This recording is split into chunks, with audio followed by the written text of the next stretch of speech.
saya seorang coach, saya ini punya senjata untuk membuat orang itu depresi. Dengan coaching itu bisa. Oh ya? Iya. Kita kasih solusi. Coach Tom. Luar biasa. Wah, akhirnya saya datangkan juga beliau nih. Luar biasa. Berat, banyak yang minta soalnya Anda kesini. Karena kan Anda bisa dibilang professional coach. Yes. Anda berarti tahu dong berita ini kan? Oh iya, ini sempat saya kasih komen juga nih. Oh iya. Karena kan Anda juga peduli sama UMKM. Benar.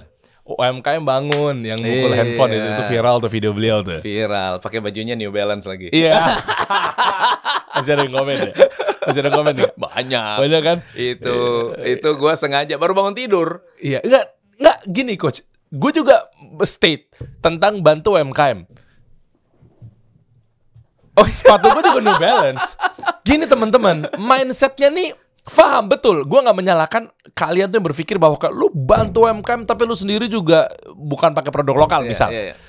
Cuma nggak bisa disalahkan juga ada orang yang mau bantu UMKM. Misal dia punya, bukan pembenaran ya, ini versi saya. Nanti mungkin Coach Tom akan bantu ya, jelaskan lebih detail gitu ya. Tapi kan bantu itu bukan berarti harus versi saya nih. Iya. Beli misalkan.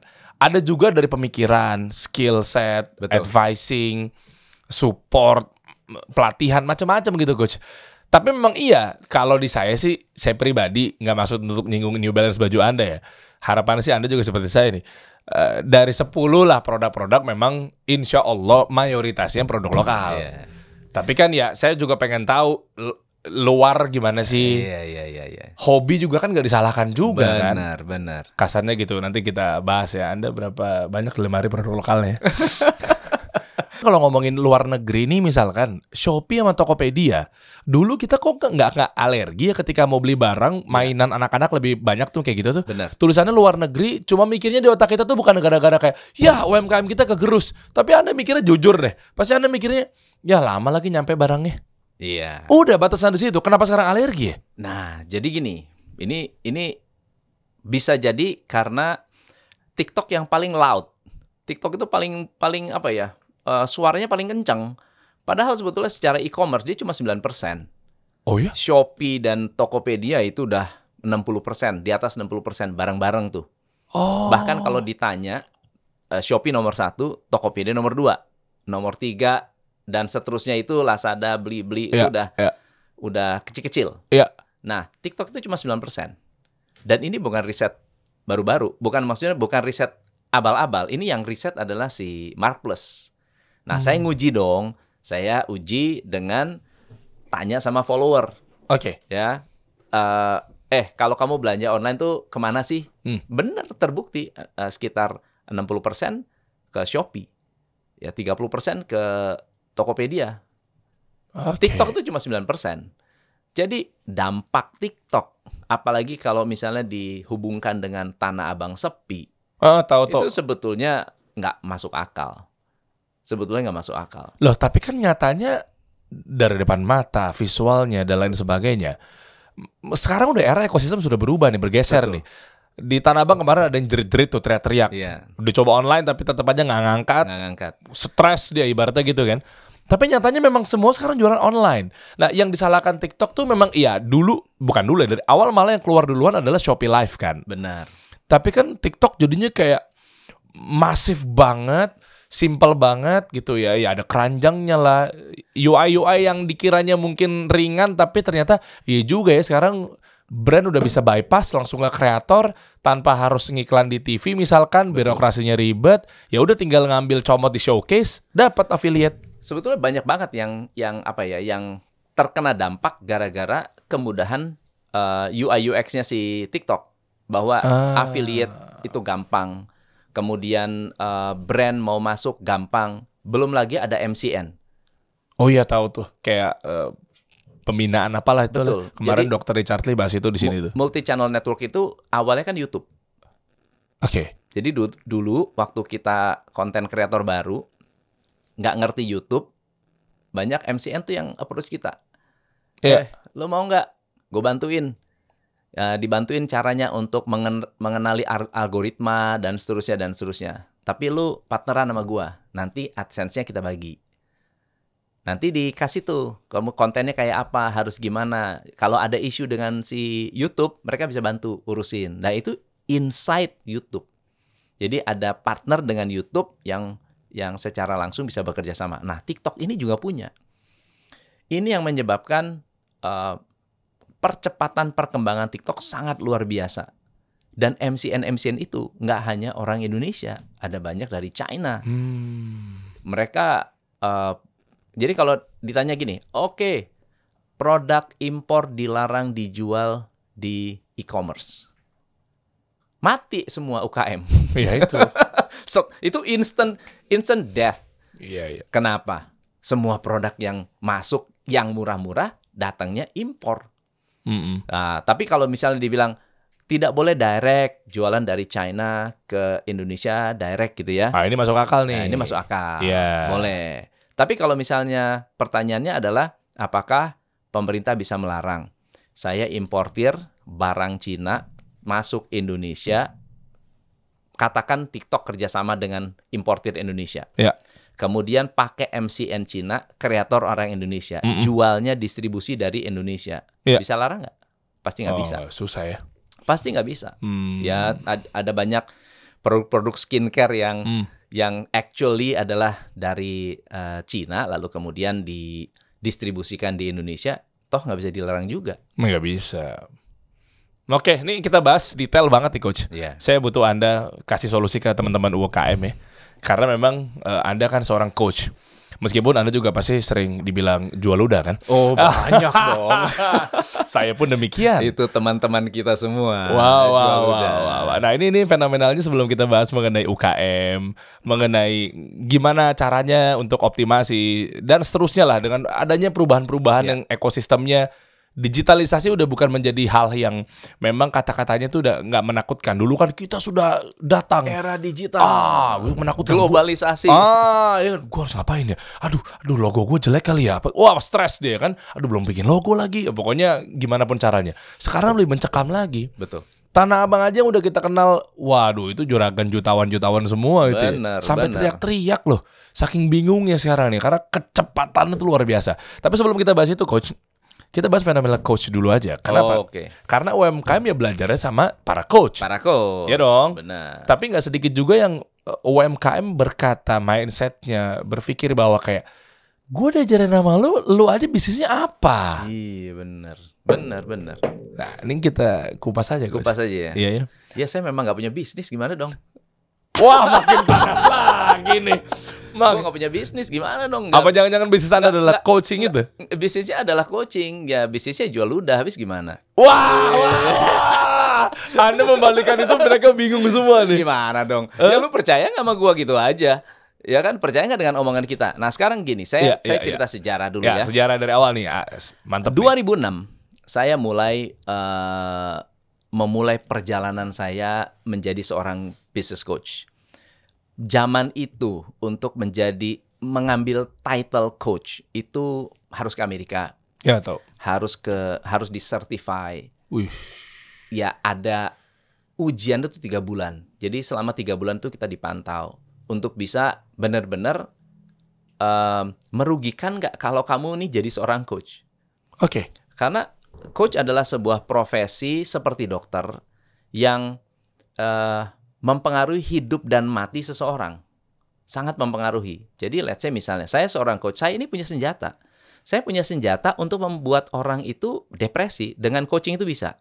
Oh ya? Iya, karena kita tahu caranya untuk merangsang sel-sel otak dengan pertanyaan. Se-powerful itu. Jadi coaching itu sangat-sangat powerful. Sangat-sangat powerful. Kita tahu jenis-jenis pertanyaan apa yang bikin orang itu happy. Jenis-jenis pertanyaan apa yang membuat orang itu depresi. Jenis-jenis pertanyaan apa yang orang yang tadinya takut, jadi nggak takut. Hanya dengan pertanyaan. Makanya disebutnya, ini adalah waking hypnosis. It's a waking hypnosis. Jadi hipnosis itu kan bukan kita membuat orang tidur terus dia menjadi bisa petok-petok suara ayam atau jadi lupa nama sendiri. Actually itu kan sebetulnya sugesti yang dia sugestikan. Actually all hypnosis are self hypnosis. Oke. Jadi semua hipnosis adalah self hypnosis. Tapi coach itu tahu caranya membuat Derry menghipnosis diri sendiri untuk bisa lebih confident. Lewat pertanyaan. Kenapa bukan pernyataan? Sementara kan kalau sistem pengajaran, pembinaan itu kan dia harusnya lu harus begini, lu harus begini. Iya. Ya kan? Atau enggak dibalik, pebisnis atau klien itu pasti mintanya, drop nih bisnis gue, tolong dong benahin. Ya, karena gini. Gitu kan? Betul. Karena apa? Karena fungsi otak kita berpikir dengan bertanya. Kita tidak berpikir dengan pernyataan. Misalnya contohnya, coba pikir mau makan apa. Pasti nanya dulu. Oke. Coba pikir mau beli apa. Pasti nanya dulu. Coba ambil keputusan. Pasti bertanya dulu. Segala we think the way we think is by evaluation. Evaluation itu adalah pertanyaan. Nah, jadi kalau kita ada orang yang sudah jago sekali yang tidak membutuhkan coaching karena dia sudah bisa melakukan yang namanya self coaching. Dia nanya, apa yang gue harus lakukan ya? Kenapa nggak begini ya? Kenapa nggak begitu? Itu namanya self coaching. Tapi ada orang yang very low awareness-nya sehingga dia merasa gue nggak tahu mesti ngapain. Coach yang kalau pertanyaan itu bentuk di otak kita kayak center. Setiap informasi yang ada di kepala kita itu isinya dalam kompartemen-kompartemen. Oke. Informasi itu ada di dalam kompartemen. Nah, center si pertanyaan itu jadi center. Misalnya contohnya ini gelap nih. Terus ditanya, mana ya? Kaf gue mana ya? Ya. Terus dikasih pertanyaan. Pertanyaan itu seperti center. Tuh. Lu lihat, ada nggak di situ? Jawabannya ini. Iya. Dengan jadi pertanyaan menghasilkan jawaban. Pertanyaan itu bentuknya center. Oke. Otak kita akan terang nyala, lalu ketemu jawaban sendiri. Makanya ada orang bilang, ngapain gua coaching ditanya-tanya? Kasih tahu gua aja. Itu orang yang nggak ngerti bahwa semakin ditanya, semakin pinter orang itu. Bukan kita yang tambah pinter. Oh, berarti beda dong antara coach sama profesi mentor. Oh, beda banget. Oh, itu. Beda banget. Nah, iya dong. Benar. Kan coach pasti kan dengan tanya-tanya. Tanya. Nah, yang banyak orang yang kalau tidak mendapatkan proper training tentang coaching, berpikir bahwa everybody can be coach. Actually nggak bisa. Nggak bisa semua orang itu di coaching. Nggak bisa semua orang itu dilatih dengan metode bertanya. Karena kan kita nanya nih, misalnya contohnya tadi ilustrasinya adalah kamar gelap, kita tanya, di mana kafnya gua? Oke, dikasih center, nggak ada. Actually dia nggak punya kaf, dia nggak punya ini. Kalau dia nggak punya, lu centerin sampai apapun juga ya nggak keluar. Nggak nemu, ya. Jadi ada orang yang sudah belajar tentang keuangan, lalu mentok pakai coaching, akan keluar tuh ilmunya. Tapi kalau orang itu nggak blank sama sekali, nggak punya ilmu sama sekali, terus ditanya-tanya, lu tanya-tanya sampai botak juga nggak akan keluar. Orang resourcesnya nggak ada. Nah, percuma dong adanya coach. Kalau memang ternyata dia juga nggak keluar, artinya dia dulu dibenain. Nah, jadi gini, si coach itu kan mengajukan pertanyaan, dia kan akan lakukan yang namanya probing. Apa yang kamu tahu? Misalnya contohnya gini, omset gua turun nih. Kita secara natural akan tanya, kenapa omset lu turun? Ya karena pemerintahnya begini.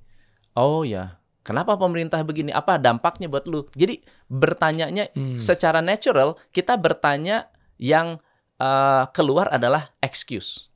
Ya. Oke. Kalau coaching nggak begitu. Misalnya, kayak saya punya omset turun. Saya nggak akan nanya, kenapa omset lu turun? Saya akan tanya, lu pernah nggak omsetnya naik? Pernah. Pernah nggak lu ngalamin omsetnya turun? Oh ya, pernah. Pernah nggak waktu omsetnya turun, terus lu melakukan sesuatu jadi naik? Oh, pernah. Apa yang lu lakukan? Ya, gue optimasi brandingnya. Dapat gue. Jadi kalau kita nanya cuma, kenapa omset turun? Oh, pemerintah. Kenapa lagi? Wah, itu akan ribet tuh. Ini ke sini gitu ya. Kalau coaching kita arahin. Lu pernah ini nggak?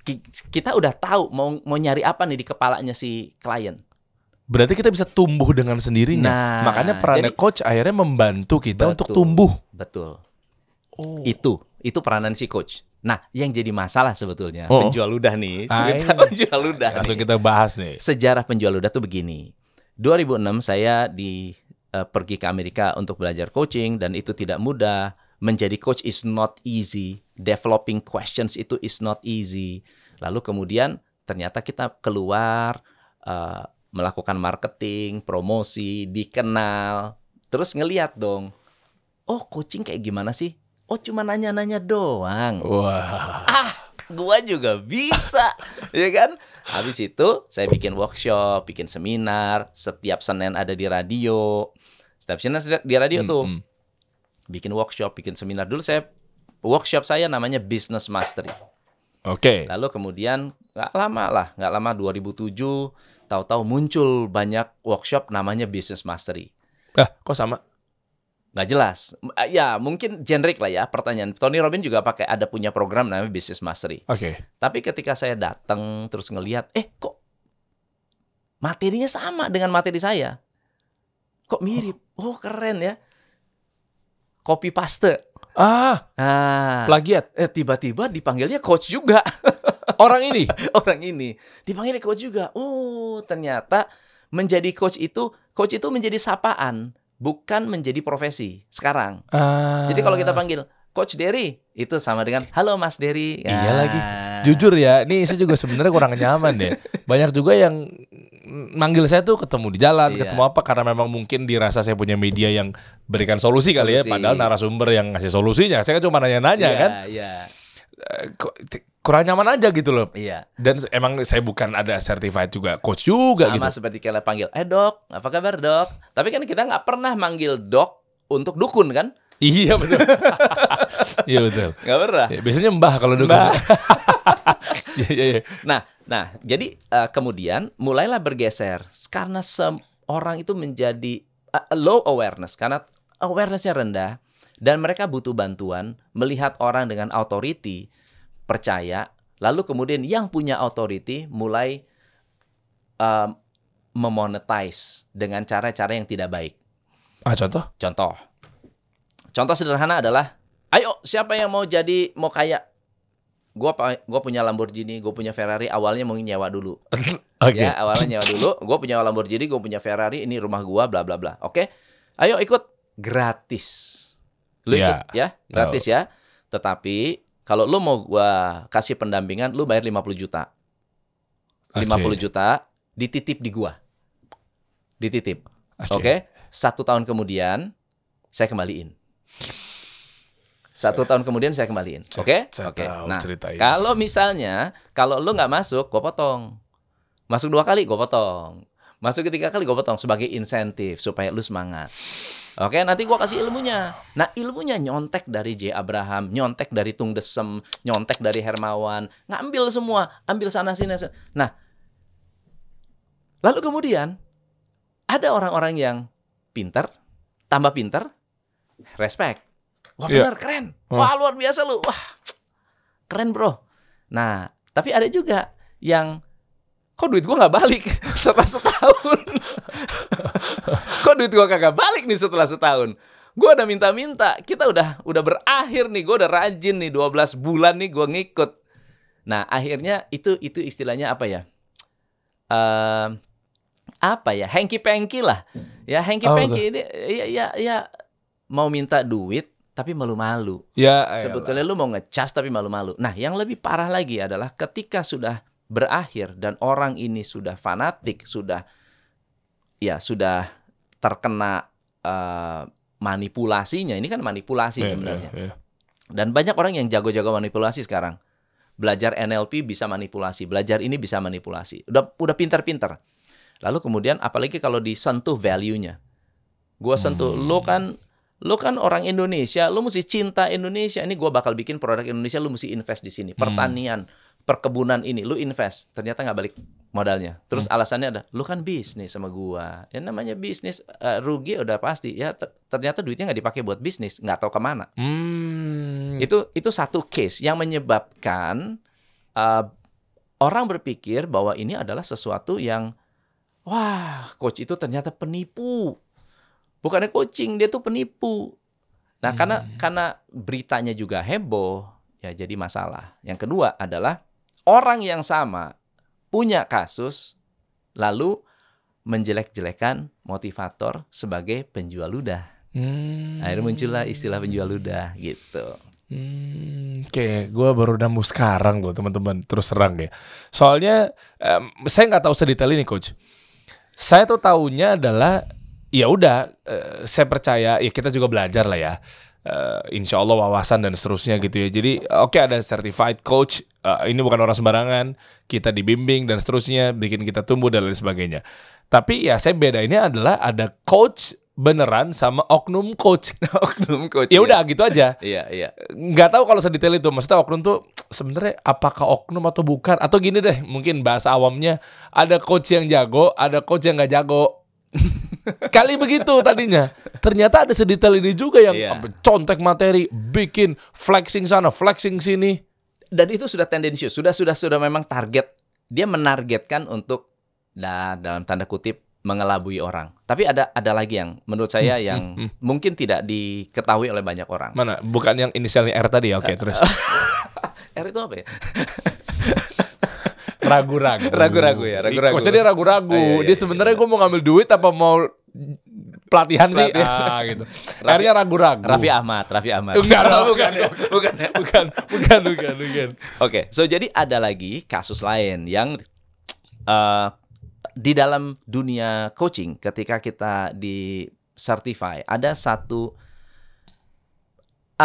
unwritten rules tentang coaching di mana seorang coach tidak boleh terlibat dengan kliennya. Hah? Maksudnya gimana? Dalam segala hal. Misalnya contohnya, saya psikolog. Oke. Saya psikolog, terapis, kemudian Dery adalah klien saya. Ya, kita nggak boleh kalau misalnya lawan jenis itu nggak boleh pacaran tuh. Oke. Itu nggak boleh pacaran, nggak boleh nikah pun menikah, boleh. apalagi gitu ya. Kenapa? Karena udah nggak fair. Ya dong. Oh, subjektif. Sudah subjektif. Jadi misalkan menemukan celah, kekurangan, betul, yang harusnya kita hantam di situ. Betul. Karena dia bisa menjadi orang yang ideal di mata si pasiennya, lalu kita bisa authority lagi menyalahgunakan peran saya sebagai seorang psikolog. Gue bisa dong, ini cewek yang tadinya misalnya nggak suka saya karena gue dengerin curhatnya, gue kasih advice yang bijak, lama-lama jatuh cinta lah.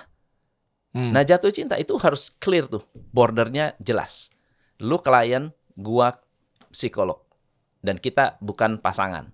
Oke. Kalau nggak bisa diterapi lagi. Kalaupun lu pacaran, berarti hubungan klien dan lu harus cari terapis lain. Coaching juga sama, apalagi business coaching. Di dalam business coaching tidak boleh seorang coach berbisnis dengan kliennya.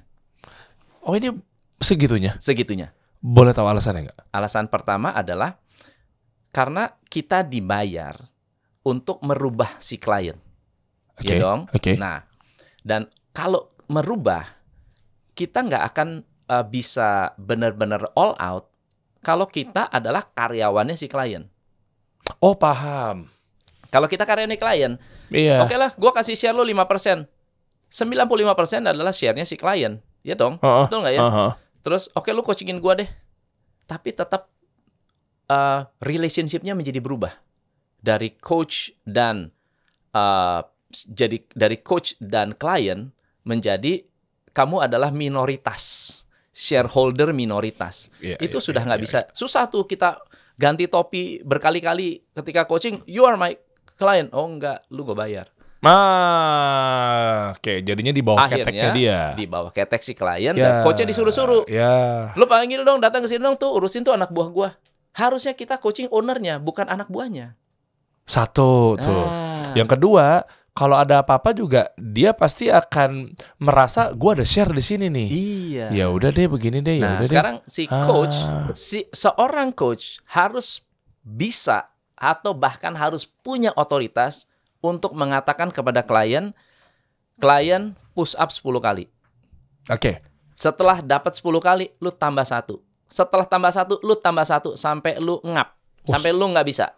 Lu sampai nggak mampu ngangkat dan well done. Susah Besok lah. latihan lagi. Susah lah. Nah, Mana mau dia? mana mau. Push up Tapi- 10 kali tambah lagi. Tambah lagi. Jadi kalau kita sekarang, misalnya coach, ada salah satu klien kita yang misalnya punya bisnis apalah, skincare. Saya bilang, berdasarkan apa yang kita sudah discuss, gue lihat lu orangnya malas. Ya, Oke. gue lihat lu orangnya malas. Dan ini nggak akan bisa beres kalau lu malas-malasan terus. Saat ini sedang banyak orang live streaming. Dan lu harus eksis di live stream. Target lu setiap hari live stream 2 jam. Dan gue akan pantau. Setiap live stream gue akan tahu lu sedang live stream. Kalau lu nggak live stream, gue denda lu ya. Oke. Itu coaching. Oke. That's coaching. Jadi banyak orang yang merasa bahwa coaching itu cuma nanya-nanya doang, menye-menye. Itu nggak gitu. Coaching itu nggak gitu. Oke, nangkap nih. Jadi kalau seorang coach masuk ke dalam, Ya. dia akan susah ruang geraknya. Bahkan banyak toleransi. Dia bakal apa ya? Bakal toleransi tinggi. Iyalah pasti. Nggak enakannya jadi tinggi.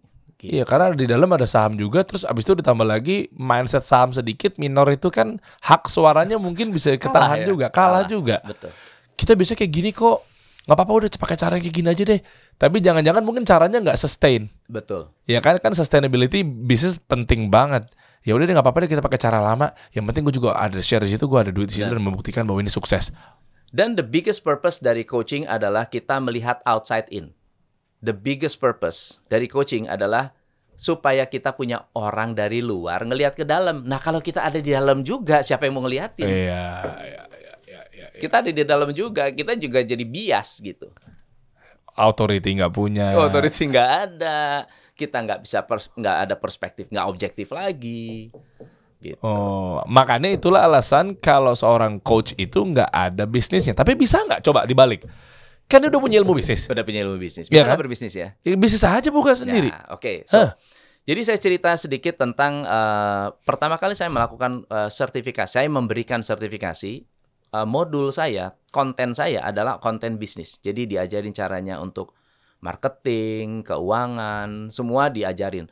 Produksi, manufacturing, gimana caranya memproses produk dan seterusnya. Jadi ada landasan bisnisnya. Kita training selama 5 hari penuh dari jam 6 pagi sampai jam 12 malam karena memperpendek waktu, kalau enggak membutuhkan 12 hari Oke. sertifikasinya. Oke.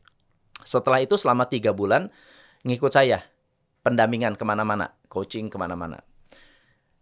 Dari 152 coach yang kita itu TCI itu business coach yang paling banyak memberikan sertifikasi real business coaching. Jadi coaching yang benar-benar real business. Oke.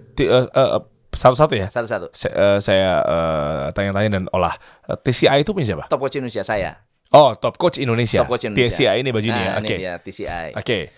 Itu isinya 152. Ada 152 orang yang sudah kita certified. Oke. Ya, along the way ya, bertahap.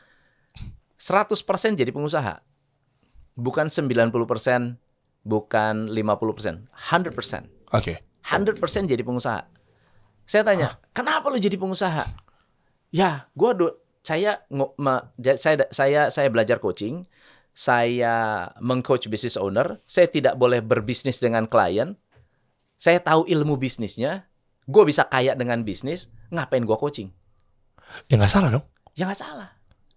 Tapi kan purpose saya ketika saya melakukan membangun Top Coach Indonesia adalah supaya bisa bantu UKM. Oh, kalau semuanya bisnis, lihat ya yang bantu siapa? Ya semuanya bisnis, semuanya yang bantu siapa? Dan jadi bisnisnya? Jadi. Lah mutakhir dong ilmunya berarti. Keren banget dong. Keren banget. Keren banget. Masya Allah. 100%. Makanya sekarang saya tidak lagi mensertify. Saya tidak lagi mensertify. Jadi saya sekarang mencari bibit-bibit orang-orang yang memang ilmunya yang saya berikan adalah ilmu coaching, bukan ilmu bisnis. Bisnis untuk klien. Mau jadi coach, lu ilmu coaching aja. Tapi kalau dapetnya kliennya bisnis, ya berarti kan dia harus kuasain ilmu bisnis dong. Iya. Lah iya, kalau itu dia nggak dapat dong ilmunya. ilmu business coaching. Jadi Oke. kalau ilmu, jadi waktu di sertifikasi kita ajarin bener-bener cara jualan, cara desain, cara bikin buku, cara jualan buku, macam-macam yang bener-bener real business gitu. Bahkan praktek. Jadi kalau saya misalnya kita ke UKM di manalah kita bootcamp gitu ya 3 hari. Benar-benar UMKM, bukan UKM, UMKM. Saya akan ajarin 2 hari ya. Hari ketiga mereka harus mulai murni new business. Oke. Modalnya hanya 20.000.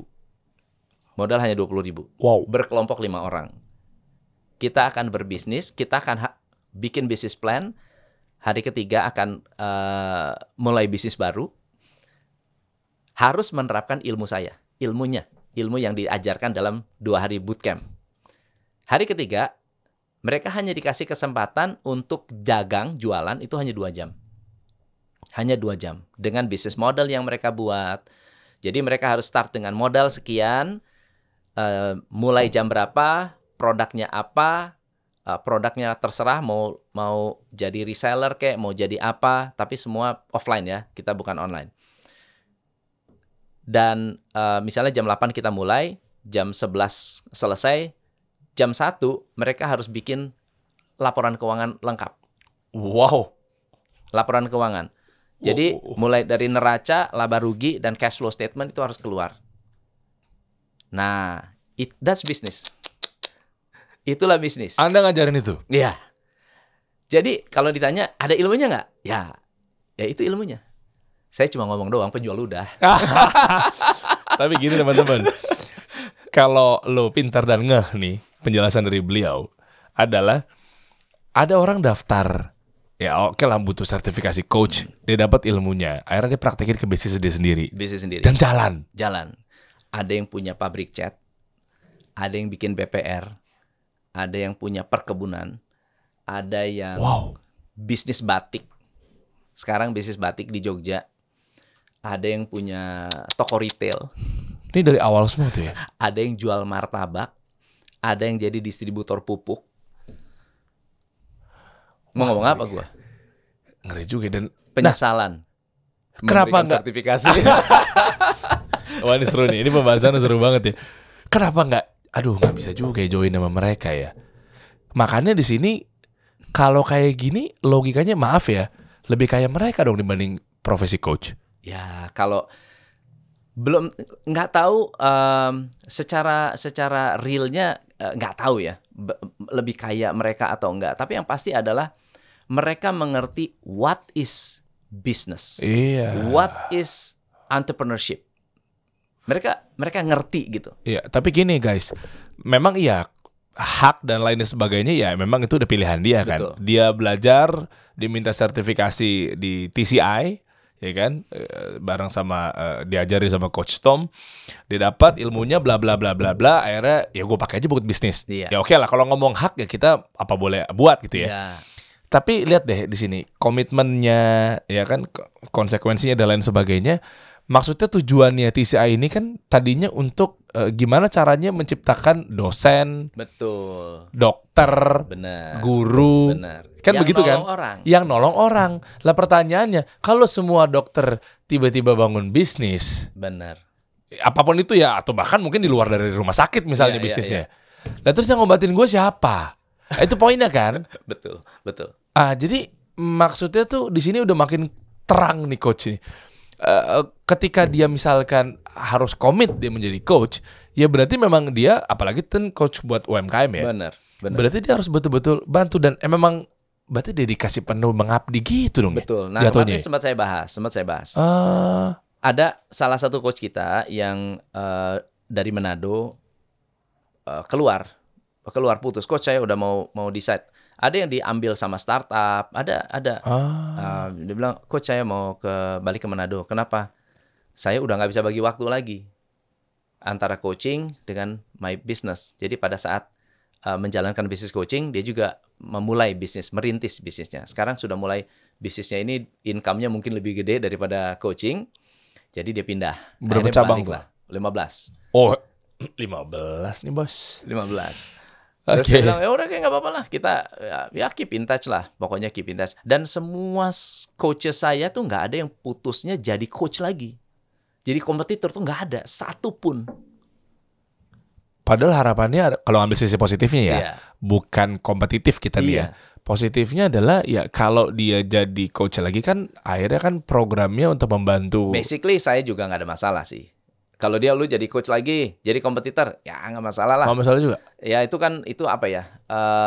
Itu Tapi kan rezeki masing-masing lah ya. Satu, yang kedua tapi kan ada dapat jariahnya juga. Iyalah. Ketika dia ngajarin ke para pebisnis, Benar. pasti kan Allah hitung tuh. Betul. Iya Betul, kan. karma baik lah. Ya, kurang lebih begitu lah ya. Nah jadi ketika kita sudah mulai menjalankan proses ini, dia menjadi seorang pengusaha. Tahu-tahu saya call lagi. Gimana kabar lu? Masih mau coaching nggak? Kadang-kadang gitu. Saya suka iseng. Lu mau coaching nggak? Wah, boleh lah. 1-2 aja deh. Kalau di weekend boleh. Kenapa? Kangen juga dengan coaching gitu kan. Kita senang ketemu orang. Nah, terus belakangan ada coach saya yang bilang, nah itu kan coach. Berarti kan sebetulnya masalahnya di purpose. Di purpose. Orang itu punya purpose yang berbeda. Purpose-nya nggak sama dengan saya gitu. Saya bilang terbalik. Setiap orang punya purpose bukan untuk membela orang lain. Semua orang punya purpose untuk bela keluarganya. Oke. Nggak ada orang yang punya purpose buat mau bela Coach Tom. Nggak ada. Dia mau memperkaya diri sendiri. Itu purpose-nya. Tapi passion-nya ngajar. Kalau passion-nya mengajar, passion-nya melihat orang, maksudnya passion-nya itu ketemu orang, ya dia lanjut lagi coaching gitu. Iya. Jadi bukan purpose. Kalau purpose mah nggak apa-apa, masing-masing lah. Mau jadi apa kek, saya hormati. Tapi passionnya itu, dia harus punya pelarian. Nah pelariannya itu di coaching fulfilling gitu. Maksudnya fulfilling juga di coaching ya gitu. Akhirnya lama-lama ya, nah saya mengajarkan autopilot. Oke. Ya, saya mengajarkan bisnis itu harus autopilot. Nah bisnis yang 15 itu sekarang ditinggalin. Karena sudah autopilot. Autopilot.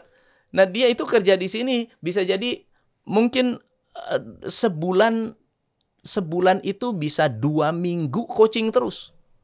Wow. Bisnisnya tambah berkembang. Bisnisnya jalan gitu, berkembang. Ya karena Anda kasih ilmunya begitu. Nah, akhirnya dia jalanin. Dia terlalu banyak ngasih rahasia sebenarnya. Iya. Jangan banyak-banyak berarti. Ntar kalau dedikasinya berkurang untuk coaching UMKM, Anda yang bingung ntar. Bener, nyari gua lagi. Nyari coach susah memang. Susah ya? Susah. 152 sisa. Sisa 8. Yang lainnya berarti Ini yang 8 ini yang memang punya passion dengan operation excellence, punya passion bantuin UMKM, punya ya begitulah. Dan ada yang sudah punya bisnisnya itu partneran IndiHome. Oke. Sekarang coaching lagi. Ngapain lu coaching lagi? Kangen gua coaching. Ya udahlah, coaching lah. Kalau butuh klien kita tambahin kliennya gitu kan. Waduh. Iya. Tapi dia mulu ntar yang makin kaya. Ya nggak apa-apa lah. Masya Bahagia. Allah. Saya malah seneng lihat orang. Masya bahagia. Allah. Dedikasinya emang luar biasa nih. Termasuk Anda dari dulu 2006 sampai sekarang kan. Iya. Tapi pertanyaannya simpel. Kenapa Anda nggak buka bisnis? Jadi gini, Iya. kalaupun saya punya bisnis saya itu untuk bantu UMKM. Jadi saya punya koperasi. 1 tahun itu perputarannya kira-kira 29 miliar lah. Oh, ada nih running sekarang. Ada running. Oke. Running. Wow. Jadi saya bangun koperasi tahun 2012. Memang tidak karena koperasi kan dibatasi ya. Ada nasional, ada provinsi, ada ya kecil. Koperasinya nggak besar, adanya di Pamulang. Ada 4 cabang sekarang, running by itself. Nah, itu bisnis. Ya, buat saya itu bukan bisnis. Maksudnya kan orang pikir saya itu harus ngantor di mana, jadi CEO-nya Ya siapa. nggak gitu kali, pemikiran lu cetek amat sih. Jadi CEO-nya di mana? Saya nggak ada. Revenue 29 miliar. Perputaran aset. Aset perputaran ya? Jadi keluar masuk kan? Keluar masuk. Oke, iya, koperasi. Ada koperasi. Nah, itu gede bantuin UMKM. Bahkan kita punya program namanya Kredit Kebaya. Kredit Kebaya itu kelompok ibu-ibu yang pengen berbisnis kita modalin. Tanpa agunan. Oh ya? Iya, tanpa agunan. Nah, tapi itu kan maksudnya nggak bisa diflexingkan, ya nggak? Koperasi gitu. Koperasi. Ya lagi pula juga sebenarnya kan flexing juga bukan mau coach mau lo apa juga ya. Iya. Ya nggak wajib flexing juga kali. Benar. Nah, jadi itu untuk membantu UMKM. Jadi memang saya kalaupun bisnis untuk bantu UMKM. Saya ada partnership dengan saya ada radio di Semarang. Oh, Anda punya radio juga? Ada radio juga di Semarang. Dulu tuh Smart FM. Tahu lah. Lu tahu dong. Gue anak radio, coach. Itu makanya. 17 tahun gue di radio. Itu saya akuisisi karena saya lihat UKM itu butuh iklan, butuh exposure.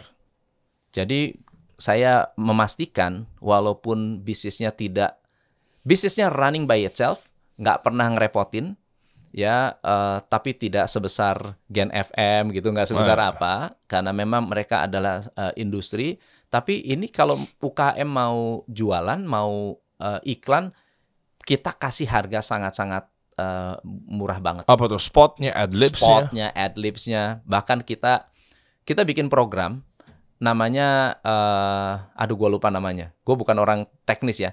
Tapi kalau ada stok barang yang dead stock, gue bantuin jualan di radio. Obral. Disiarin. Hei, siapa nih yang mau kaf nih? Ini ada kaf tanggal ini, ada ini harganya sekian. Kalau mau cepat langsung order. Gue membantuin merilis dead stock di Semarang tuh. Di Semarang. Karena Jakarta mahal. Bisa aja. Dulu gue tuh mau beli radionya SIS-NS. Iya, dia punya tuh apa? 99,9. Iya, yang di sini kan? Yang di sini. Tapi kan udah diambil Virgin. Udah kan? diambil Virgin. Virgin habis itu sekarang. Nah, sebelum SIS meninggal, gue ketemu dia, udahlah lu ininya juga bagus lagi kan. 99. Angkanya. Oh, angkanya bagus. Tapi kemahalan. Berapa dia? Minta berapa ya? Hampir 13 ya. 13. Oh, satu sama pemancar, Pak. Semua full. Semua. Lu tahu beres lah. Nggak ada duit segitu. Nggak ada duit. Allah bisa aja. Karena radio udah dying aja kan. Karena radio udah declining kan, jujur. Iya. Ada nawarin gue juga segitu dulu radio. Ya lebih mahal mungkin atau lebih murah. Tapi kan aduh ngapain gitu radio. Versi saya ya. Kan buktinya radio gue dulu tutup, coach. Trax FM. Di MRA kita kan. Saya tuh ada di MRA. Sempat bantu di 5 radionya juga. Abis itu ke Semarang. Solo radio. Indika, grup Indika, Hits FM sama Vincent Rompis. Kita muter-muter lah. Wah, gitu. Jadi makanya masih belajar nih. Enggak dong, jangan dong. Anda punya radio, saya kerja sama Anda berarti. Enggak dong. Penyiar dulu, gitulah. Tapi intinya begitu teman-teman. Pilihan yang dimaksud dengan nggak berbisnis tuh mungkin mereka mikirnya gimana ya? Karena nggak nampak ya. Jadi yang nggak mereka pikir, kok coach bisnis lo apa ya? Kan mereka sarkas kan. Coba bisnis lo apa coba gitu. Kok barangnya nggak ada di Indomaret gitu. Aduh. Yang dipikirkan kan begitu. Kok nggak ada outletnya? Kok nggak ada tokonya? Padahal basically business coaching adalah bisnis. Bisnis. Ini adalah bisnis, harus dikelola secara profesional, harus rekrut, harus dikelola keuangannya, bayar pajak, dan nggak bisa asal-asalan gitu. Harus dikelola medianya, dan nggak ada ya harus ikut perkembangan zaman. Nggak gampang juga. Dan kenapa Anda mau dedikasi sampai penuh gitu sampai sekarang? Buktinya kawan Anda yang ratusan yang lainnya itu masih meninggalkan. Nggak ada kerjaan.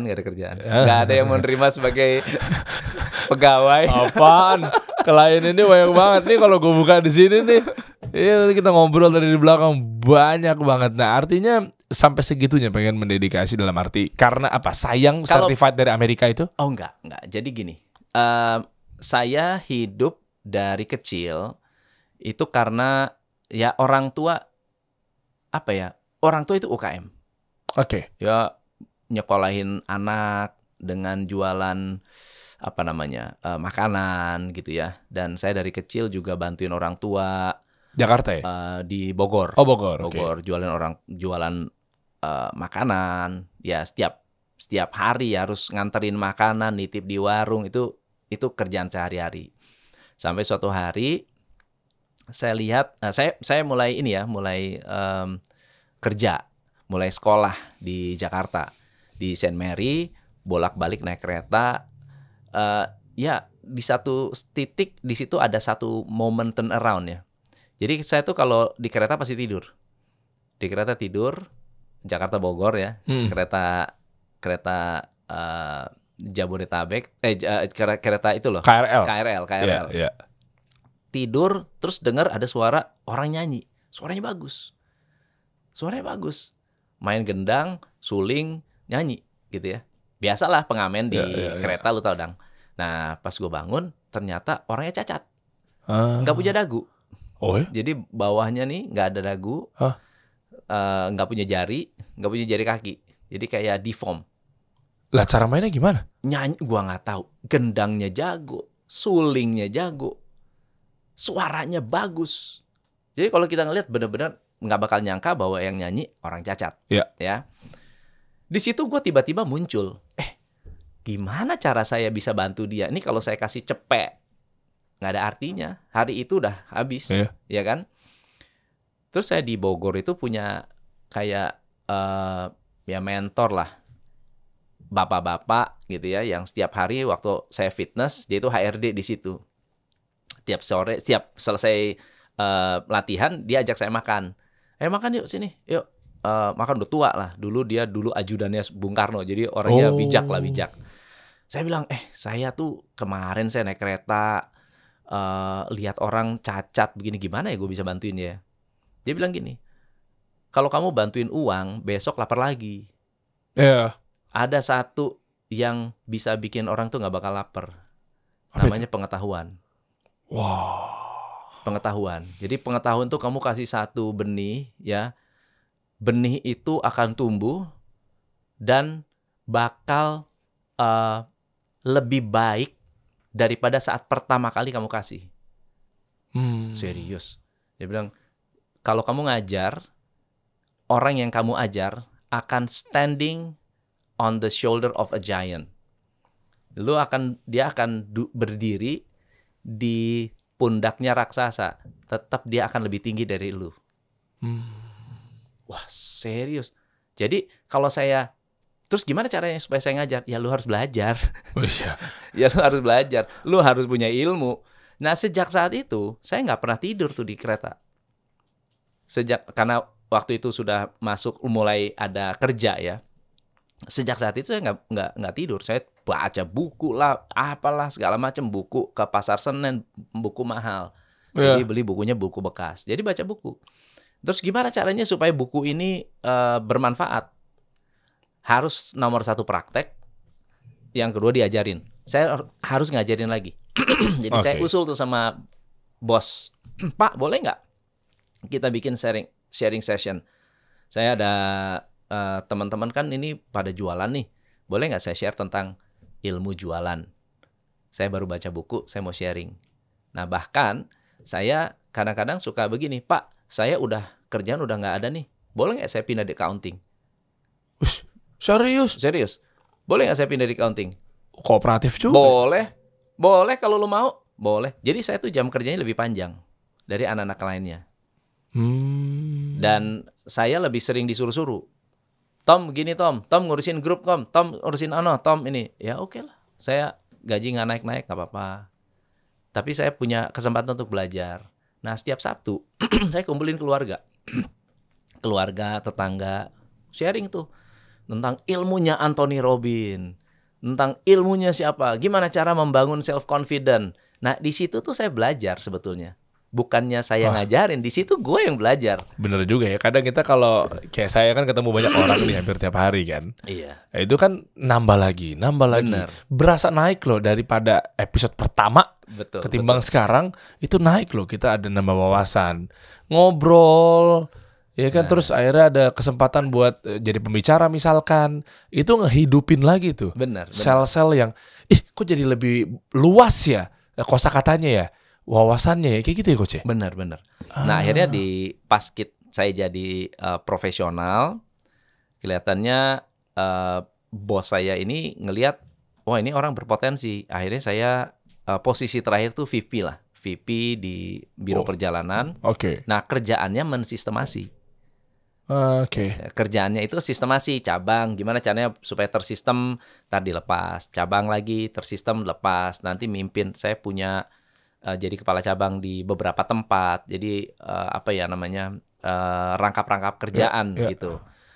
Dan fokusnya sales and marketing, fokusnya marketing. Oke. Nah, waktu krisis itu momen-momen terbaik ketika ada masalah. Masalahnya bom Bali di travel bleeding. Iyalah. Jadi gimana caranya? Satu-satunya cara untuk menyelamatkan adalah pangkas karyawan. Oh, efisiensi. Iya dong. Iya. Nah, saya mau pangkas karyawan karena posisi saya waktu itu sudah punya wewenang itu. Dipanggil sama bos besar. Tom, kamu mau ngurangin karyawan kan? Saya bilang, iya Pak. Ya, itu satu-satunya cara untuk kita survive. Kalau enggak, kita bisa ya kita udah kapal udah tenggelam semua. Udah tenggelam semua. Dia bilang, gini ya Tom ya, saya kasih tahu ya. Bisnis ini dimulai tahun 72. Karyawan yang ikut saya, supir yang ikut saya dari tahun 72 sampai sekarang masih ada. Saya bilang, mau kemana nih arahnya nih? Aduh. Saya bilang, kalau kamu punya karyawan hanya saat kamu untung, kamu salah karena karyawan yang bikin kamu untung. Kalau kamu susah, karyawan dipecat, sebetulnya perusahaan ini harusnya mecat kamu, bukan mecat karyawan. Kan kesalahannya ada di lu. Karena di lu. Jadi mulai hari ini, gua nggak mau dengar lu ngeluarin karyawan. Kalau karyawannya keluar sendiri itu urusan dia. Tapi kamu harus mikir gimana caranya supaya bisnis ini tetap bertahan tanpa harus keluarin karyawan. Di situ saya mikir. Ya Allah, berat juga ya. Nah, di situ saya mikir, belajarlah dari Brad Sugars, belajarlah dari lebih berat lagi, Jay Abraham, belajarlah dari orang-orang yang udah ilmu bisnis tuh apa sih yang real gitu ya. Nah, itu ada 300 strategi marketing yang saya implement dan membuat kita yang awalnya tenggelam, ilmu marketing memang bikin bisnis berkembang. Bukan hanya growth. luar biasa dengan budget yang minim. Makanya saya bisa ngajarin orang gimana caranya marketing budget minim, gimana caranya marketing dengan harga yang murah. Karena saya punya pengalaman itu dan bisa dibilang ada bukti nggak? Kan ada orang kan gini, wah lu ngajarin lu gimana caranya bisa YouTube channel kamu berkembang, followernya cuma 1.000 gitu ya, subscriber cuma 1.000, malu kan ngajarinnya.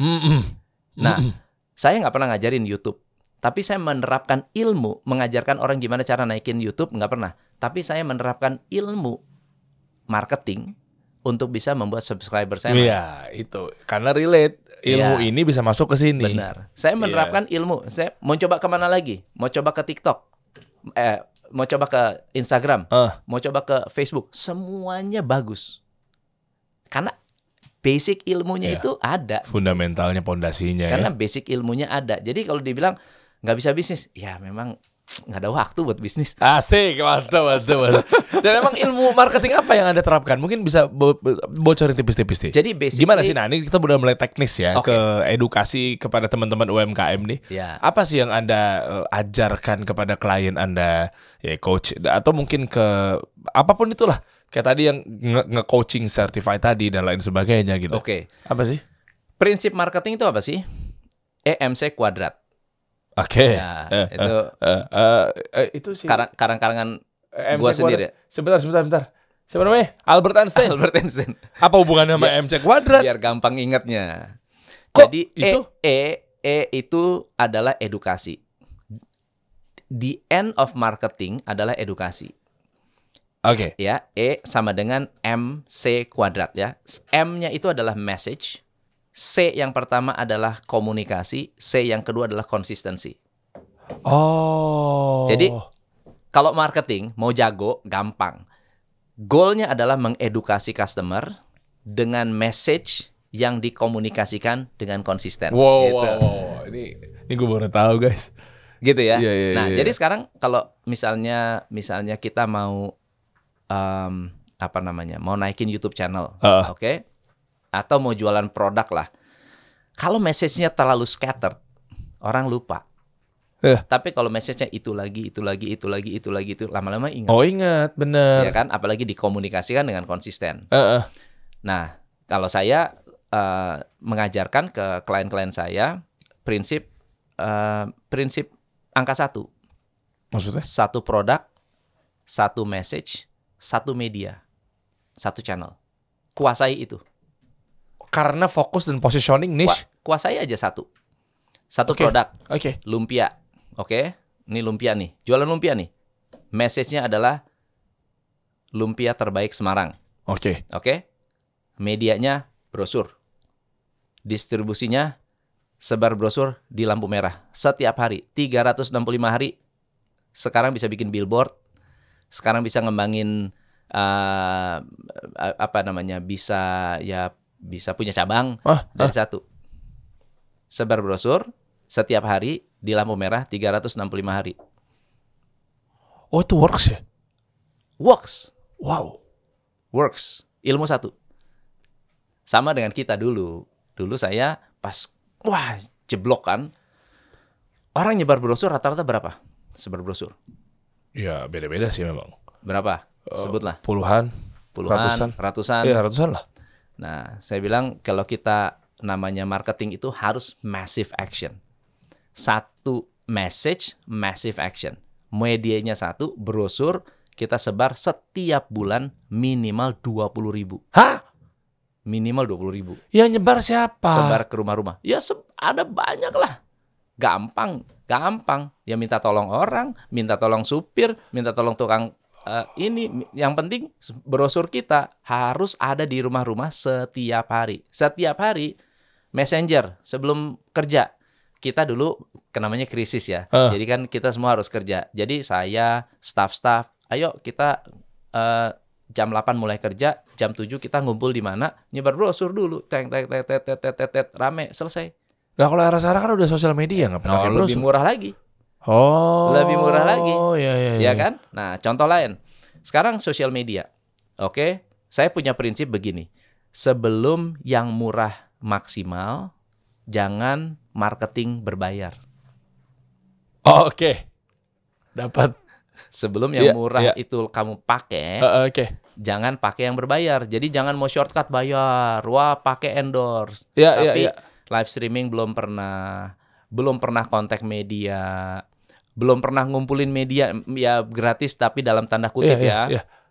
Kumpulin media, kenalan dengan media, setiap hari kirim press release, 2 hari sekali kirim press release. Udah ngejarin belum? Ngerjain itu belum? Kalau belum, jangan yang bayar dulu. Iya juga, itu kan gratisan paling kalau dipikir-pikir ya. Gratis. Gratis. Ini true story nih. Jadi nyambung kisahnya. Saya pernah di kontak, saya pernah di DM. Bang, saya mau endorse. Ya kan mungkin dia menilai saya kan influencer atau mungkin content creator gitu ya.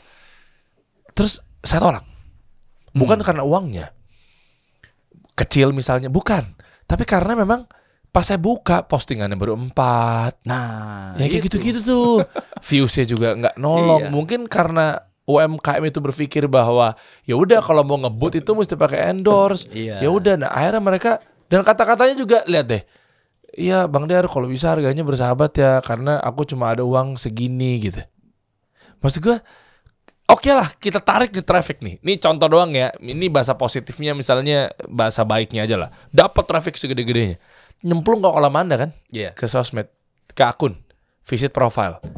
Ya orang juga nggak ada yang mau percaya juga kan sih? Iya benar. Terus boncos gitu nggak? Gimana ya Coach? Ngeliat teman-teman UMKM yang sebagian masih mungkin buntu knowledge. Nah, jadi makanya saya itu ya sejak pandemi itu banyak yang banyak teman-teman coach kita, teman-teman coach ya di luar sana yang marah-marah. Dia bilang, Coach, gua perhatian lu IG live tiap hari. IG live tiap hari. Gue nonton tuh. Ya. Dan kalau IG live, saya kasih knowledge. Bukan ngobrol-ngobrol biasa. Gue kasih knowledge. Kita kasih knowledge, bener-bener knowledge. Dan kalau bisa gue demo ada flip chart. Yuk, kayak saya kasih flip chart. Coach itu kan ilmu bayar. Orang harus bayar kalau ke kita. Dia bilang, Coach kasih gratis. Kenapa? Saya bilang, karena ilmu gue masih banyak lagi yang belum gue bisa kasih. Karena Anda baru ikut sekali Coach Tom. di acara pelatihan Anda ngajar, makanya cuma dapat 4 slide doang kali ngajar. 20. 20. Enggak, dia takut-takut. Kalau 20 menit contek, obvious banget, tendensius banget. Materinya kopi banget nih. Benar. Nah, jadi saya bilang saya tiap hari bikin materi itu, dan sekaligus saya juga sering mengingatkan teman-teman UKM. Saya bilang, kalau Anda posting Instagram, kalau kasih solusi posting di YouTube, sebetulnya siapa sih yang kerja untuk kita? Kita kerja untuk YouTube. Kan ada yang orang bilang, ngapain lu posting tiap hari? Lu emang kerja untuk Instagram. Jangan salah. Kalau Instagram kamu tidak posting, Instagram tidak bekerja. Algoritma dan lain-lain ya? Betul. Oke. Instagram nggak kerja. Pada saat lu posting, Instagram mikir, ini post ini harus saya kasih ke siapa ya? Iya juga ya. Dia cari tuh orang, dia kerja. Betul nggak ya? Iya juga. Nah sekarang kalau lu mau orang produktif, lu mau kasih kerjaan berapa sering? Lebih seminggu sekali, berarti orang itu produktif. Atau setiap hari, atau sehari 3 kali. Saya prinsipnya 1 hari kalau bisa 5 post sehari, 5 post sehari. Story kalau bisa 10 ya 10 sehari. Kenapa? Karena ketika kita masukin posting kita bilang sama Instagram, tolong cariin orang yang suka produk ini. Jadi kalau kita belum bisa posting 1, hanya bisa posting 1, kenapa? Kenapa nggak 5? Kenapa nggak 10? Kenapa nggak 20? Kalau 20 aja masih belum bisa, berarti kita harus memikirkan strategi untuk bisa engage dengan orang. Karena ini konsumsi ya. Orang mengkonsum produk kita. Mengkonsum itu nggak lewat langsung minum. Tapi mengkonsum itu lewat komunikasinya dulu kan. Iya dong. Masa langsung percaya tiba-tiba? Nggak mungkin percaya. Tapi kalau misalnya kita terus posting, Instagram terus kerja untuk kita. Sekarang saya nanya, Coach, kita dulu posting banyak, tapi sekarang setiap post yang nonton, yang view-nya cuma 1.000, cuma 2.000. Emang 2.000 sedikit? Oke. Coba lu door to door ngomong ke 2.000 orang. Kalau nggak doer. Gila, iya benar. Iya nggak? Satu komplek berapa sih perumahannya? Lu hitung dong total yang lu bisa post dan berapa banyak orang yang ngelihat. Jadi manfaatkan yang semua gratis ini, mumpung masih gratis. Itu jargon atau slogan yang kuat tuh. Iya, mumpung masih gratis, jalanin. Nah, dengan begitu, saya juga sama. Sekarang saya mau nanya, dulu kenapa kok YouTube channel saya bisa naik? Saya itu nggak cuma bikin YouTube channel, saya juga nulis blog, saya juga nulis artikel. Saya nggak nulis blog di artikel saya juga ngirim-ngirim artikel ke orang-orang lain. Mudah-mudahan diterima. Kalau nggak diterima, ya udah, saya kirim blog juga ke Bisnis Indonesia. Mudah-mudahan diterima. Memang ada yang diposting. Ada banyak yang diposting juga di Bisnis Indonesia. Gitu. So, kalau diposting, kalau kita bikin, chances untuk tidak diposting itu 90%. Iya. Tapi kalau kita tidak bikin, chances untuk tidak diposting 100%. Ya bener lah, mana dia tahu. Ya kan analoginya, gimana caranya tahu next Carlos itu doyan makan kalau dia nggak pernah ngasih tahu. Kalau dia tuh suka makan ini itu, personal brand dan seterusnya. Bener. Nah makanya saran saya buat teman-teman, ini sepertinya ada kabar baik nih dari Coach Tom, mau duduk di sini, mau hadir di sini bantu UMKM. Tadi daging banget sih obrolan gitu. Ya, saya merasakan lah. Saya gali kenapa Anda mau dedicate khusus buat UMKM. Kenapa Anda mau bantu-bantu perusahaan-perusahaan dan lain sebagainya. Ditinggalkan coach yang bersertifikasi tapi Anda tetap konsisten. Kenapa? Karena memang nanti tadi ada 2 kata ya kalau nggak salah di luar yang Anda bilang, apa Coach? Kepuasannya ada dari mana? Seorang coach itu 2 kata ya? Lupa saya. Kepuasan dari seorang coach itu adalah melihat kliennya berubah. Itu. Nah, makanya di sini ya alhamdulillah program yang dibuat beliau untuk melatih teman-teman UMKM untuk membimbing itu juga lagi diadakan insya Allah di tahun ini ya. Jadi setiap tahun kita mengadakan 4 kali bootcamp. Wow. 4 kali bootcamp. 4 kali setiap 3 bulan ada namanya 4 days mentoring. Nah, 4 days mentoring ini kalau teman-teman ikut, itu intisari bisnis ada di situ. intisari marketing, intisari keuangan. Jadi kita ajarin tuh, kalau Coach Yusa kan ngajarin keuangan. Kalau kita ngajarin keuangan, gimana caranya dalam setengah jam bikin laporan keuangan, 3 laporan keuangan jadi 1 dalam 1 lembar A4. Jangan dibuka-buka begitu, bikin ngiler emang. Setengah jam, mainnya shortcut. Nah, itu semua shortcut betulan. Iya, caranya cara jalan pintas semua. Orang pengen tahu lah. Jangan kalau nggak berani jangan datang. Siapa yang nggak mau begitu? Setengah jam bisa bikin laporan keuangan. Ya, itu hari pertama tuh. Hari pertama kita. Jadi bisnis itu kan dimulai dari blueprint. Iya. Ya, Coach Yusa dan Coach Dery bikin blueprint kan? Iya, betul. Itu sangat penting sekali. Itu fundamental sekali. Tanpa blueprint kita nggak bisa mau kemana bisnis, mau dibawa kemana. Itu dari blueprint ke mindset. Jadi di hari pertama itu kita ngomongin soal mindset keuangan. Ini lebih panjang lagi kalau kita ngomongin soal keuangan. Jadi manusia itu mengelola keuangan 88% karena psikologi, bukan karena kemampuan. Oh ya? Ya, 88% itu psikologi. Oh, oke. Jadi misalnya ada nggak orang-orang yang makin banyak duit, makin banyak utang? Oh ya, ada. Nah, itu bukan faktor kemampuan pengelolaan keuangan, tapi faktor psikologi. Nah, yang mengelola itu ada 8 archetype manusia. Ya, 1, 2, sampai 6, sampai 8. Nah, kalau archetype ini aktif di dalam diri kita tidak bisa jernih dalam mengambil keputusan keuangan. Makanya debt stock jadi tinggi, cash flow macet, kemudian profit turun, itu semua dasarnya di situ. Nah, itu diberesin tuh di hari pertama tuh.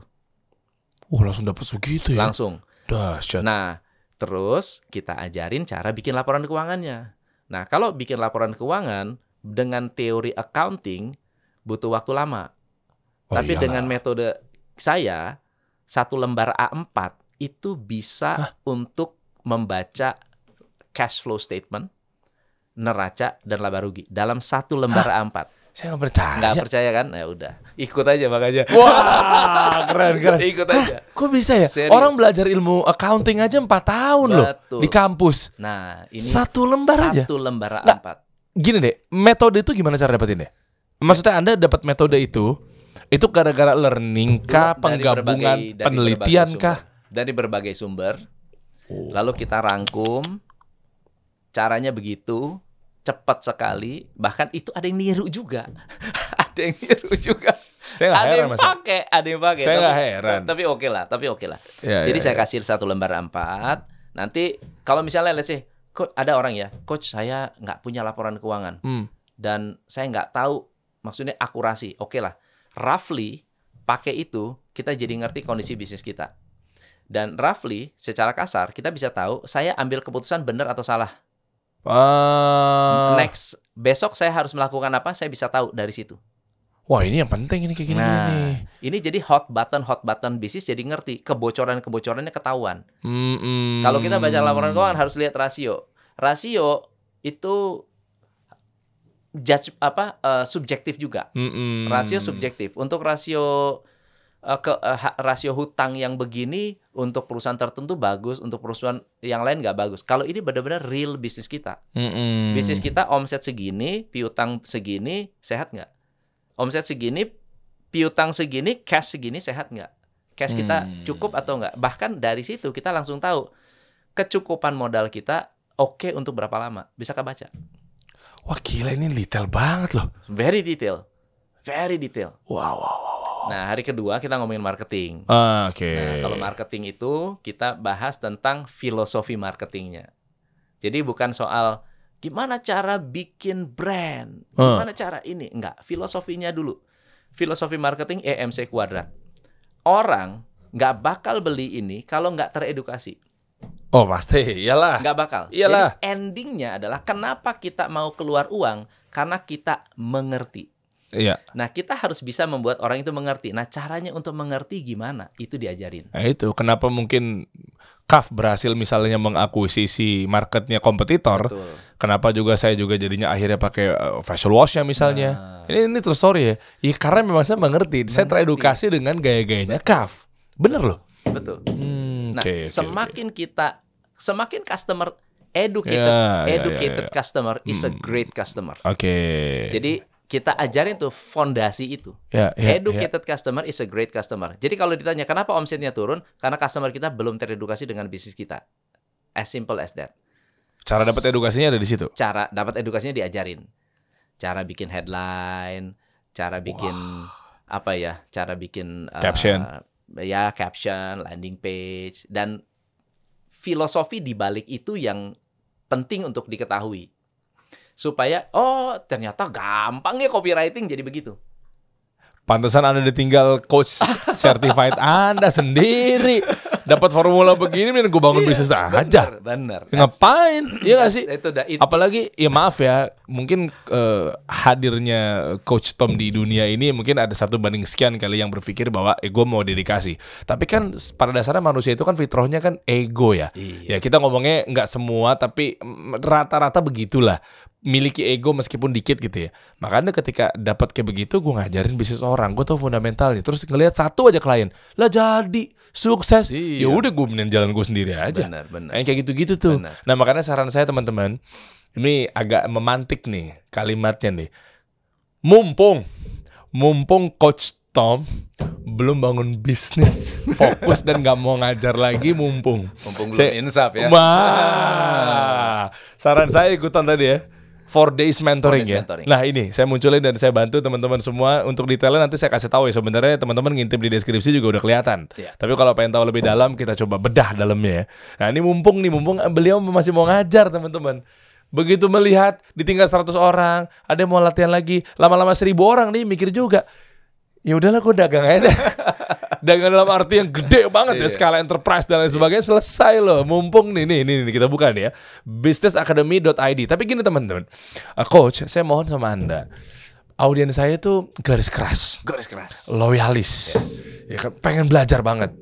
Jadi kalau Anda menggores hatinya dia tanpa diberikan harga khusus kasih solusi, Anda bahaya. Anda keluar dari sini udah rame audiens saya di luar. Anda harus kasih antri ya. Langsung antri. Bahaya nih. Jadi lebih baik begini supaya teman-teman ini dadakan ditodong. Nah iya dong, gitu dong. Anda jangan pelit-pelit. Nah, audiens saya rela belajar, tapi tolong dikasih special rate. Siap. Kalau gitu gini deh. Berapapun harga terakhir di sini, bukan harga normal ya. Harga terakhirnya kita kasih potongan 10%. Bener ya? Benar. Deal? Wah, mantap. Gitu dong. Aman ya? Aman. Nah, sekarang teman-teman lihat nih. Jadi mungkin ntar caranya kita kasih tahu ya, apakah referral code dan lain sebagainya. Pantengin ya. Nih bentar nih kita bahas dulu. Jadi artinya dari sini teman-teman bisa pelajarin akhirnya rahasia cara meningkatkan profit miliaran rupiah dengan 6 langkah praktis terbongkar. 6 langkah, men. Benar, 6 langkah. Dikit banget loh. Lo bener di kampus berapa SKS tuh? Ini 6 langkah doang. Nah ini detail di sini. Oh ya, jangan lupa ini bisnis autopilot ya. Betul. Coach Tom ya. Jadi fondasi kita dalam membangun bisnis autopilot ada di sini. Sampai kalau kita mau franchise-kan itu level keempat sudah bisa franchise. Level 1 masih belum. Level 2 masih belum. Level ketiga itu baru napas, baru punya waktu business owner. Level keempat itu bisa duplikasi. Oh, di situ. Ya, level keempat baru bisa duplikasi. Cara dapetin level-levelnya itu kan ada di sini dong. Ada di sini. Anda jangan umpet-umpetin nih. Enggak, itu buka rahasia semua. Iya. Oke. Mantap. Coba ke bawah lagi deh. Langsung deh apa yang mungkin nanti teman-teman sambil baca aja, businessacademy.id. Kapan tanggalnya? Tanggalnya 12 sampai 15 September. Desember ya? Masih ada waktu ya? Ini online ya semuanya ya? Online ya? Online. Oke. Waktunya jam 7 malam. Oke, nice. Zoom, klik bawah lagi dong. Scroll ke bawah. Nah, ini terus lagi. Jadi saya mau intip-intip nih kira-kira nih. Nah, ini untuk siapa? Ini untuk orang-orang yang omsetnya turun karena di hari kedua kita ajarin caranya naikin profit 2.600%. Hah? Ada ilmunya, ada caranya. Nggak, Anda jangan bercanda. Ini Anda beneran seyakin se-value ini? Yakin. 2.600%. Sebelum saya nanya kenapa ada apa aja diajarkannya di sana, tapi kenapa angkanya keritingnya 2.600% ya? Nah, saya penasaran nih. Receh sih, coba kepo aja sih. Karena itu multiplication system. Sistem multiplikasi dari proses dalam meningkatkan profit. Karena profit kan ujung ya, ending. Iya. Nah, kita itu di laporan keuangan hanya tahu dari omset. Nah, sebelum omset terjadi, itu nggak ada sistemnya. Nah, yang kita bahas tuh sistem. Oke. Gimana caranya sistem ini bisa menghasilkan multiplier effect sehingga bisa mencapai 2.600%. Klien saya itu ada yang 5.400%. Jadi 2.600 itu termasuk yang standar lah. Kalau 9 bulan dalam 90 hari naik 24% itu gampang. Langkahnya cuma 4 atau 5 langkah doang. Dan kenaikannya cuma 1%, 1%, 1%, 1% saja di beberapa area. 1% loh. Iya. Enggak 50%, 20%. Net profit naik 24%. Lah, jangankan lah gue juga mau ini. Ya udah. Lah kan saya mau perusahaan juga. Iya benar. Jangan batasi saya dong. Dan Iya. saya punya hak juga untuk dapetin kode kasih solusi. Gila. Emang dasar gue ya. Otaknya dagang ya. Jangan cuma dia doang. Lah kan saya kan juga pembeli. Kan udah jadi coach. Tapi kita beda-beda. Kan saya juga pengen belajar ilmu-ilmu yang kayak begini dong. Gue juga mau belajar media. Ya, Oke. nanti ya kita ngobrol-ngobrol ya. Siap, Nah, ini ya teman-teman ke bawah lagi. Coba ada kita nah ini metodenya sederhana ya. Jadi pastikan mudah dipahamin. Karena banyak juga teman-teman UKM atau UMKM ikutan pelatihan apa segala macamnya. Terlalu banyak teori ya. Iya, satu dan kedua kayak satu arah doang gitu. Ini apaan sih maksudnya gitu loh. Nah, karena ini Iya sih. mentoring, jadi mungkin sekitar 60% itu praktek. Oke. Jadi kayak bikin laporan keuangan itu praktek. Kita tunjukin caranya. Mereka bisa langsung praktek. Nah, Bikin iya. iklan, praktek. Nanti di hari ketiga itu kita bahas tentang operation. Gimana cara membuat kerjaan 4 orang dikerjakan oleh 2 orang hasilnya sama. Hah? Efisiensi. dong. Efisiensi. Cakep ini. Cakep. Iya. Nah, hari keempat kita akan bahas tentang rekrutmen, tim building. Sama, setiap sesi itu kita akan benar-benar berfokus kepada fundamentalnya. Jadi intisarinya lah, Iya itu. bukan teorinya, intisarinya. Oke. Kayak misalnya, ya udah nantilah kita bahas lebih dalam. Jangan dibocorin sini semua teman-teman ya. Jangan dibocorin semua. 4 days mentoring, langsung kita klik aja nih buttonnya tadi. Coba saya mau tahu gimana caranya nih Nah, daftar klik. klik. Oke, ini saya mau bimbing audiens saya nih coach ini ya. Oke. Mohon maaf nih saya membantu mereka Siap. untuk mendapatkan special Nah, price. ini kan 5,9 nih harganya. Ya, Harga normalnya 21 juta, tapi harga ininya Wow. 5,9. Nah, ini boleh potong 10% nanti. Jadi normalnya 21 juta tapi karena memang early bird jadinya 5,9 buat 5,9. buat teman-teman ya. Buy one get one.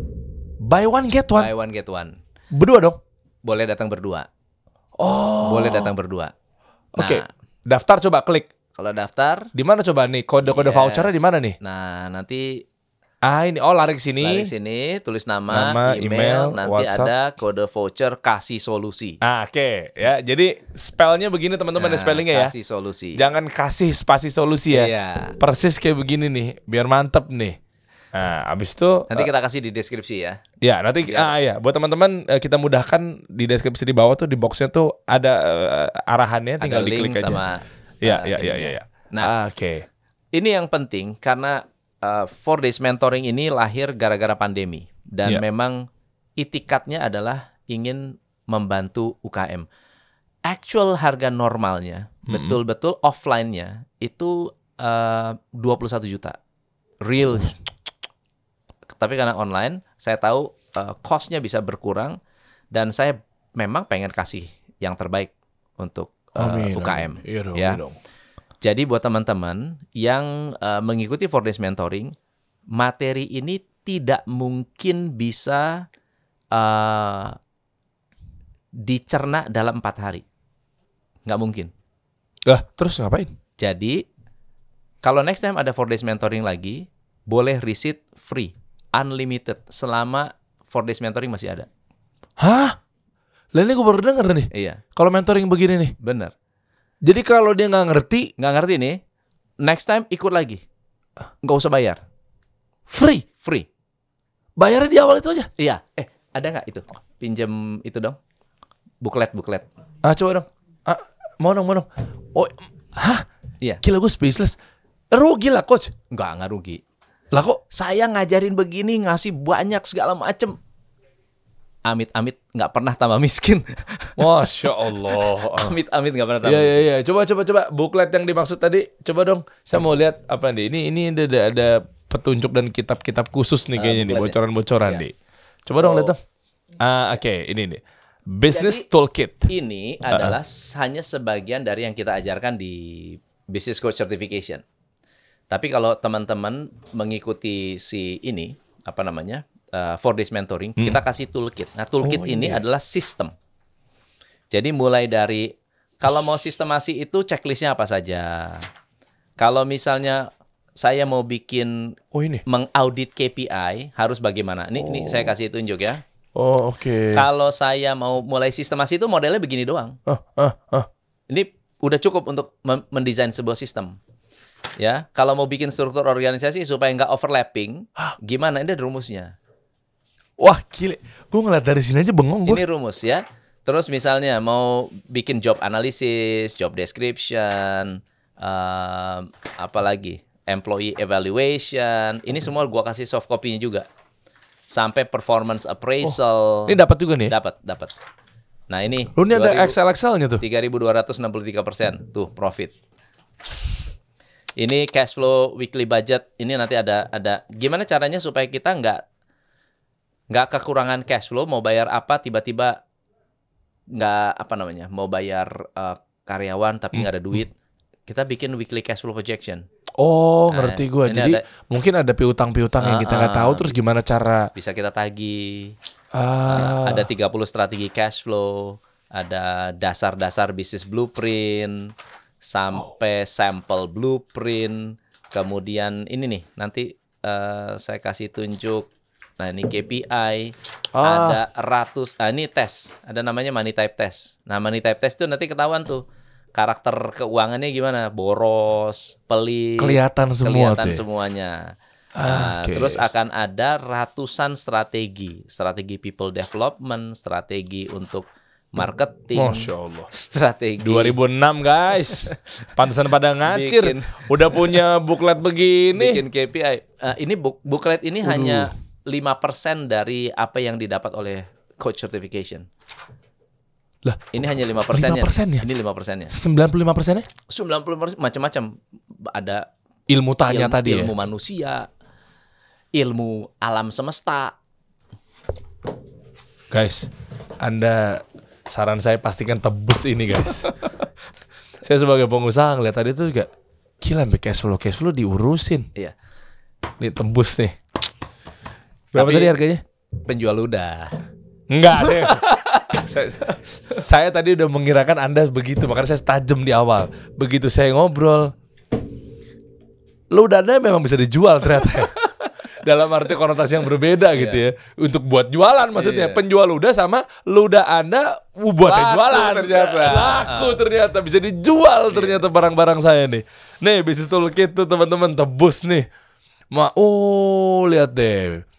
Visinya tuh menciptakan 1 juta miliarder teman-teman. Semoga dibalas dengan kebaikannya. Amin. Ya, semoga Allah juga memudahkan jalannya. Saya suka sama orang-orang baik seperti ini. Semoga Allah berkahi dan lain sebagainya, Coach Tom.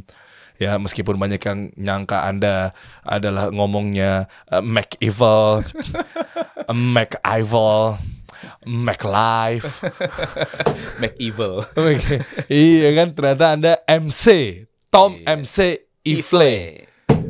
Pastikan teman-teman cek deskripsi di bawah, klik aja di situ. Nggak cuma ini, tapi saya singgung dikit ya mengenai assessment juga ya. Anda bisa bantu buat perusahaan-perusahaan ya. Mungkin 1 menit coba deh. Jadi teman-teman yang punya problem dengan bisnis, Anda harusnya seperti dokter kesehatan. Masuk ke rumah sakit, MRI. Cek, keluar dapat hasilnya, lalu bisa tepat sasaran dalam menyelesaikan masalah. Nah, ada namanya business assessment. Nanti saya kasih tunjuk juga di deskripsi gimana cara ngikutinnya.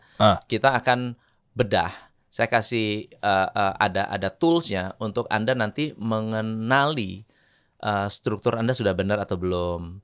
Ya, ada masalah nggak dengan struktur? Tim Anda mau berubah atau enggak? Jujur atau tidak? Itu bisa kebaca tuh. Bahkan sampai kita bisa analisa laporan keuangan, kemudian kesehatan supervisor behavior, perilaku supervisornya benar nggak sih bisa menyelesaikan masalah, bisa autopilot atau tidak, itu semua kedeteksi. Jadi kalau misalnya melihat itu saja, kita jadi dapat akar masalahnya itu di mana. Nah, begitu tahu akar masalah, kita bisa ciptakan strategi untuk menyelesaikan. Kita kasih rekomendasi juga. Kita kasih rekomendasi juga. Ini adalah rekomendasi dari let's say SWOT analysis, ada analisa SWOT, direkomend bisnis Anda harus cepat berkembang, jangan tunggu lama, atau jangan terlalu cepat berkembangnya. Nah, kenapa? Nah, itu ada. Karena kondisi internal eksternal tidak memadai. Terlalu cepat juga? Nggak boleh, ada yang bisa begitu. Kamu hanya steady growth, nggak boleh cepat-cepat. Kalau cepat, collapse. Tapi ada bisnis-bisnis yang tidak boleh lambat. Kalau lambat, ambil sama kompetitor. Nah, ada bisnis-bisnis yang harus turn around. Turn around artinya produknya udah nggak valid. Bisnis lu udah nggak valid. Udah jadi buka semua deh. Ya, teman-teman nanti di assessment nanti aja. Itu di assessment, bukan di bisnis. Bukan di sini ya. Bukan di sini. Nah, jadi di deskripsi di bawah nanti tim saya insya Allah akan ada nyiapin dua link ya. Ada masing-masing ada penjelasannya. Yang 4 days mentoring itu seperti apa? Anda tinggal klik aja linknya. Yang di bawah tuh yang assessment. Ya. Nah, jadi buat teman-teman, kalau saran saya sih kalau ada kayak begini, satu juga tadi mumpung Coach Tom juga mau bantu gitu. Jangan sampai dia melihat bahwa kayak makin banyak yang sukses. Nah, ini yang paling penting. Target ini udah tercapai dengan menjalankan visi ini dengan misi-misinya. Saya curiga 1 juta belum tembus. Belum. Nah, kalau sudah tembus saya curiga Anda pensiun. Bener. Nah, makanya kita nggak tahu. Bener. Barangkali tiba-tiba dalam waktu dekat ini tembus, mendingan ikutan. Ini akan terakselerasi dengan satu program kita namanya profitku.id. Oh, di situ nanti ya? Nah, profitku.id itu adalah platform autopilot. Jadi pakai itu bisnis bener. Kalau sekarang kan SOP-nya ada di sini, SOP-nya ada mesti bikin sendiri. Di sana udah disiapin SOP-nya. SOP, job desk. Enak banget ya. Enak banget. Enak banget, udah ada itu. Apalagi dapat lagi 95% sisanya tadi ya, ilmu manusia Iya, yang ilmu manusianya itu. Universal law. Ya. Waduh, ngeri. Gimana? Anda masih mau mengukur beliau adalah penjual udah atau gimana? Tapi saya nggak pernah melihat Anda foto di depan mobil mewah ya. Oh, itu yang karena nggak punya. Kita kasih solusi.